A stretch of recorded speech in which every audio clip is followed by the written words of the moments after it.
दोस्तों नमस्कार। आज हम पर्यावरण एवं पारिस्थितिकी तंत्र से महत्वपूर्ण प्रश्न और उत्तर जानेंगे, समझेंगे।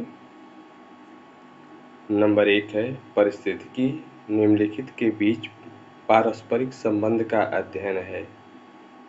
ए पर है जीव और वातावरण, बी पर मनुष्य और वन, सी पर है मृदा और जल, डी पर है पति और पत्नी।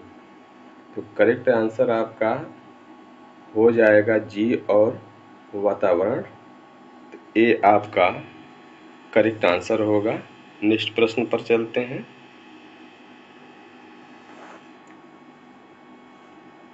यदि आप घड़ियाल को उनके प्राकृतिक आवास में देखना चाहते हैं तो निम्नलिखित में से किस स्थान पर जाना सबसे सही है? ए है भीतर कणिका मैंग्रोव, बी है चंबल नदी, सी है पुलिकट झील, डी है दोपहर झील। अर्थात जहाँ पर ये आसानी से मिल जाते हैं वहीं पर घड़ियाल देखने के लिए आपको जाना पड़ेगा। करेक्ट आंसर आपको सेलेक्ट करना है तो बी करेक्ट आंसर है। चंबल नदी में घड़ियाल बहुतेरे मिलते हैं जहाँ पर जाने पर आपको आसानी से देखने को मिल जाएंगे। नेक्स्ट प्रश्न में चलते हैं। प्रश्न नंबर 3, किसी एकल जात स्पीसीज माने होता है जाति, वह उनके रहवास के पर्यावरणीय घटकों का अध्ययन, रहवास मानो जहाँ पर वे रहते हैं, कि पर्यावरणीय घटकों का अध्ययन क्या कहलाता है? ए है आवास अनुवंशिकी, बी है संपारीरिक थर्तिकी, सी है स्वपारिस्थितिकी और डी है जीव पारिस्थितिकी। आपको इसमें करेक्ट आंसर का चयन करना है तो आपका करेक्ट आंसर हो जाएगा सी स्वपारिस्थितिकी। अब नेक्स्ट प्रश्न पर चलते हैं।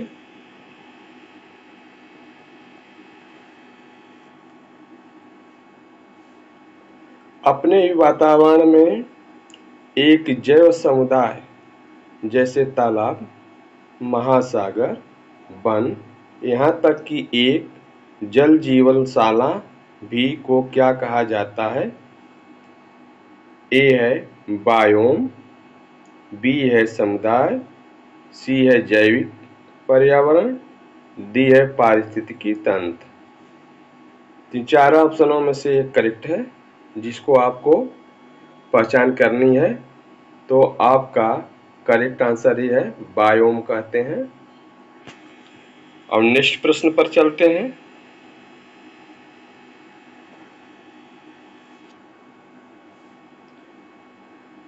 पादप और जंतु फैलाव वितरण का मतलब है फैलाव को प्रभावित करने वाले भू आकृतिक कारक घटक हैं। कौन फैलाव करने वाले हैं? पादप और जंतु का फैलाव कौन करता है तो इसके बारे में ए है केवल ढाल कोण और उभार ऊंचावन, बी है ढाल आकृति और अपेक्षित उभार, सी है ढाल कोण ढाल आकृति और उभार, डी है ढाल कोण ढाल आकृति और अपेक्षित उभार। इन चारों ऑप्शन में से आपको करेक्ट आंसर चुनना है तो चारों ऑप्शन में से करेक्ट आंसर आपका डी हो जाएगा, ढाल कोण ढाल आकृति और अपेक्षित उभार। अब नेक्स्ट प्रश्न पर चलते हैं। निम्नलिखित में से कौन कृत्रिम पारिस्थितिकी तंत्र है? ए है धान का खेत, बी है वन, सी है घास का मैदान, डी है झील। तो चारों ऑप्शन में से आपको करेक्ट आंसर का चयन करना होता है तो आपका ए ऑप्शन करेक्ट है। धान का खेत कृत्रिम पारिस्थितिक तंत्र है जो मनुष्य द्वारा तैयार किया जाता है। अब नेक्स्ट प्रश्न पर चलते हैं। जीव भार का पिरामिड किस पारिस्थितिकी तंत्र में उलट जाता है? ए है वन, बी है तालाब, सी है घासी स्थल, डी है शुष्क स्थल।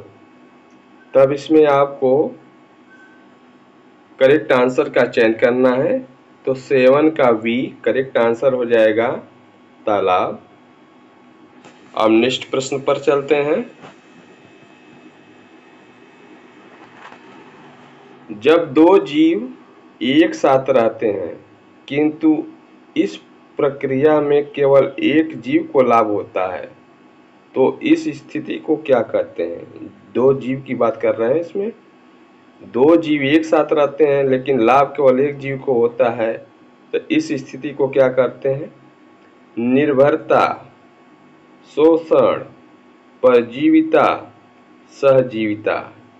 आपको करेक्ट आंसर ढूंढना है, तो करेक्ट आंसर आपका सी अर्थात थर्ड हो जाएगा, परजीविता कहते हैं। नेक्स्ट पर चलते हैं।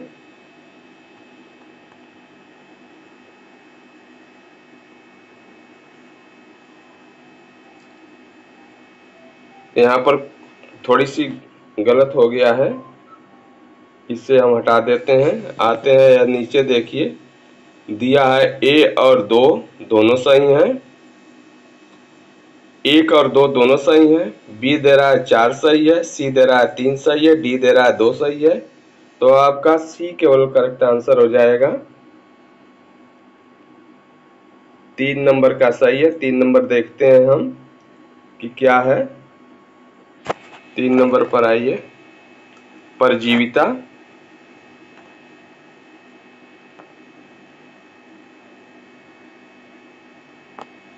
चलिए नेक्स्ट प्रश्न पर चलते हैं।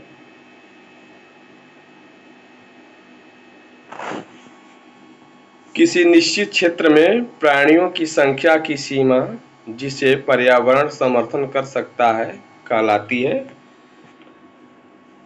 नंबर 1 है जनसंख्या, नंबर बी है वहन क्षमता, नंबर सी है संख्या या जैव द्रव्यमान का पिरामिड, नंबर डी है उपर्युक्त में से कोई नहीं। तो इसमें चयन करेक्ट आंसर को करना है आपको।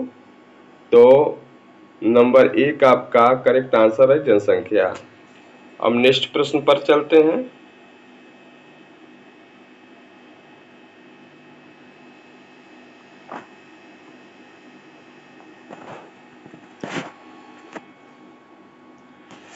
पर्यावरण से अभिप्राय है कि भूमि, जल, वायु, पौधों एवं पशुओं की प्राकृतिक दुनिया जो इनके चारों ओर अस्तित्व में है। बी है उन संपूर्ण दशाओं का योग जो व्यक्ति को एक समय बिंदु पर घेरे हुए है। सी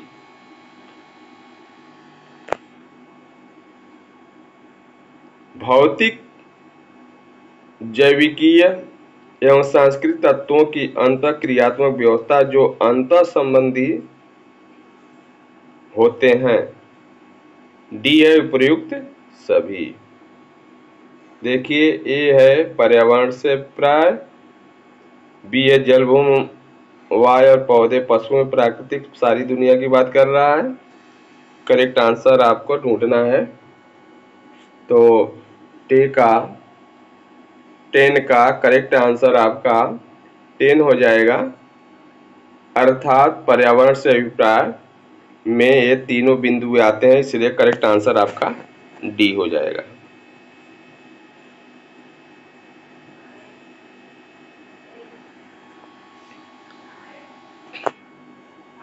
पारिस्थितिकी पिरामिड की संकल्पना वर्ष 1927 में किसके द्वारा प्रस्तावित की गई थी? ए है ग्रिफिथ टेलर के द्वारा, बी है चार्ल्स एक्टन के द्वारा, सी है एरेटजेल के द्वारा, डी है इनमें से कोई नहीं। तो इसमें आपको करेक्ट आंसर का चयन करना है। करेक्ट आंसर आपका बी हो जाएगा। नेक्स्ट पर चलते हैं।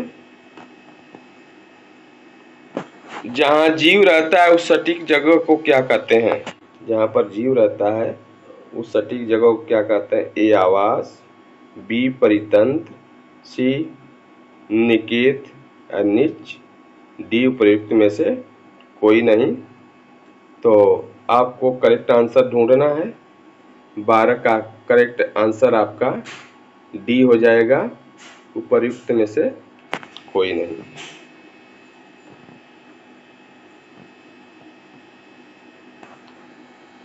अब नेक्स्ट प्रश्न पर चलते हैं। पारिस्थितिकी निकेत नीचे की संकल्पना को प्रतिपादित किया था, किस वैज्ञानिक के द्वारा प्रतिपादन किया गया था?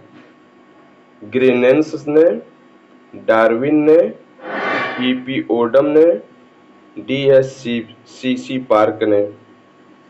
तो करेक्ट आंसर आपका 30 नंबर क्वेश्चन का ए हो जाएगा। हाईलाइट कर देता हूं मैं, ग्रीनेल्स ने इसे प्रतिपादित किया था।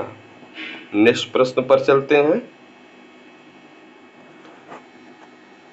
Question number 14। पर्यावरण किससे बनता है? नंबर 1 है जीवित घटकों से, नंबर बी है भू आकृत घटकों से, सी है अजैविक घटकों से, डी है उपयुक्त सभी से। करेक्ट आंसर का चयन आपको करना है। तो 14 का करेक्ट आंसर आपका डी हो जाएगा, जिसे मैंने हाईलाइट कर दिया। नेक्स्ट पर चलते हैं। निम्नलिखित में से कौन सा पृथ्वी पर सबसे बड़ा पारिस्थितिकी तंत्र है?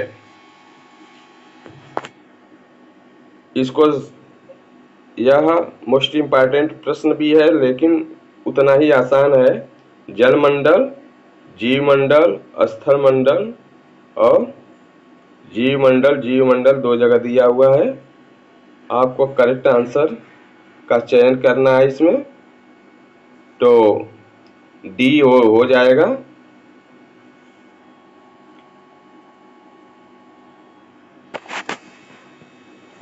जीवमंडल, जबकि जीवमंडल दिया है।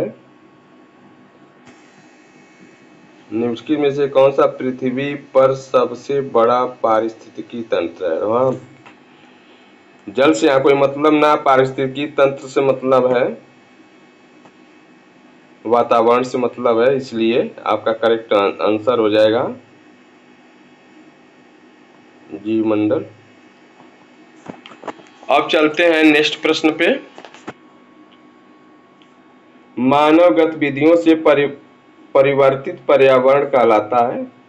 ए है नैसर्गिक पर्यावरण, बी है एंथ्रोपोजेनिक पर्यावरण, सी है शहरी पर्यावरण, डी है आधुनिक पर्यावरण।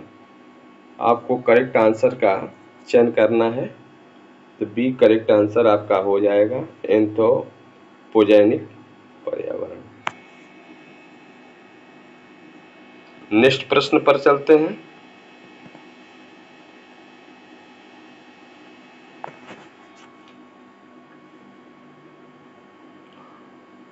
शब्द डेनिसोवन कभी कभी समाचार माध्यमों में किस संदर्भ में आता है? समाचार माध्यमों में इस शब्द का नाम लिया जाता है।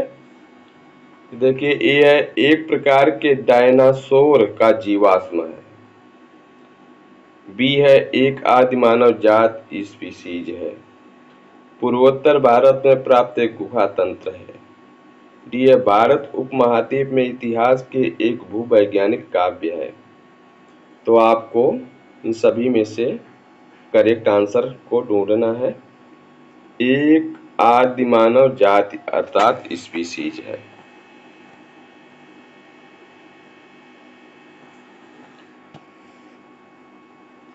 अब चलते हैं नेक्स्ट प्रश्न पे। पर्यावरण शब्द की उत्पत्ति किस भाषा से हुई है?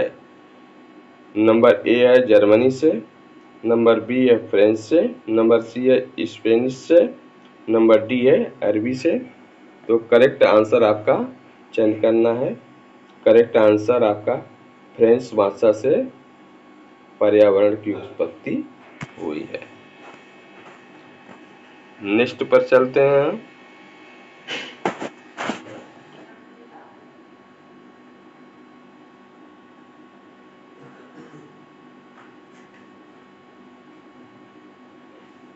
दो प्रजातियों के बीच संबंध जिसमें एक को लाभ होता है जबकि दूसरे को सामान्य परिस्थितियों में लाभ या हानि होती है, उसे कहते हैं ए है सहपरोपकार, बी है सहभोजन, सी है परजीवी, डी है पर भक्षण। इसमें से करेक्ट आंसर आपका बी हो जाएगा।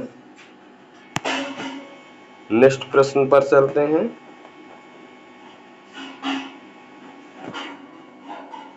पारिस्थितिकी तंत्र की संकल्पना को प्रस्तावित किया था? जी टेलर ने, बी है ई हंटिंगटन ने, डी है डी आर स्टोटर्स ने और डी है टांसने ने। अब इसमें आपका करेक्ट आंसर चूज करना है। करेक्ट आंसर आपका डी हो जाएगा, टांसले ने। इस प्रकार से पर्यावरण के टॉप 20 क्वेश्चन समाप्त हुए। अगर आप लाइक करते हैं तो मेरा भी थोड़ा मनोबल बढ़ता है, जिससे वीडियो बनाने में और भी मेरा मन लगता है।